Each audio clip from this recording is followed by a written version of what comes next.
বিসমিল্লাহির রহমানির রহিম। যে যেখান থেকে আমার ভিডিওটি দেখতেছেন সবার প্রতি আসসালামু আলাইকুম। আজকে আমি আপনাদের দেখাবো কিভাবে সীসা বানায়। তো ইস্তেরাতে কাজ করতে হলে অত্যন্ত জরুরি সীসা বানানো শেখা। তো দেখুন, প্রথমে আমি তিনটা জায়গা, যেটাকে ফাহাম বলে, টিক্কি বাংলা যেটা বলে আর কি, সেটা চুলাতে দিয়ে দিচ্ছি। আজকে আমি আপনাদের দেখাবো হাসেল, আর বড় সীসাটা দেখাবো পরে। আজকে দেখাবো যেটা ছোট সীসা। যাই হোক, তারপর আগুন দিয়ে নিলাম। এভাবে যাতে কালো না থাকে ভালোভাবে লাল করতে হবে। তারপর ফ্রিজ থেকে ঠান্ডা পানি রাখলাম, একদম আইস। একটু পরে গলে যাবে আইস, একটু সময় রেখে দেব। তারপর এদিকে আমার রাস রেডি। এটাতে ফ্লেভার দিব, বিভিন্ন ফ্লেভার আছে, পরে একদিন দেখাবো। আজকে যে ফ্লেভার দিয়েছি সেটা হচ্ছে একটু ভিন্ন, সিগারেটের শুকার মতো। এটা কোনো ফ্লেভার না। তারপর পানি দিয়ে নিলাম।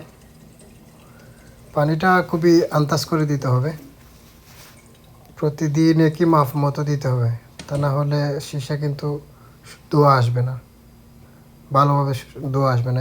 এইরকম দিতে হবে, এই দাগ পর্যন্ত। তারপর একটা গাছ দিয়ে ফুয়েল পেপার। তারপর আমার সীসা রেডি। এই দেখুন সীসা রেডি। আমি পানিও দিয়ে নিয়েছি, ঠান্ডা পানি। অবশ্যই ঠান্ডা পানি দিতে হবে, আইস দিলেও ভালো। এদিকে আমার টিকিও হয়ে গেছে, ফাহাম যেটাকে বলে। তারপর এই জায়গায় একজন সৌদি বসা আছে। তো এই হলো সীসা। যাই হোক, এই পর্যন্তই। ইস্তারাতে কাজ করতে হলে সীসা বানানো শেখা জরুরি, সীসা এবং গাওয়া। তারপর রান্না বান্নার ভিডিও আমি পরে নিয়ে আসবো। রান্নাটাও জরুরি। ইস্তারাতে 3-4টা মেন কাজ আছে। নাম্বার 1 হচ্ছে সীসা, পরে হচ্ছে আপনার হাসেল, পরে হচ্ছে গাওয়া শাই, তারপর হচ্ছে আপনার ইদাম, তারপর হচ্ছে ক্যাপসা, তারপর হচ্ছে হাসি।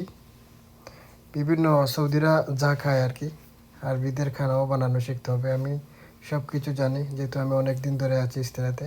যাই হোক, ভিডিওটা এই পর্যন্তই। ভালো লাগে লাইক কমেন্ট শেয়ার করবেন। আসসালামু আলাইকুম।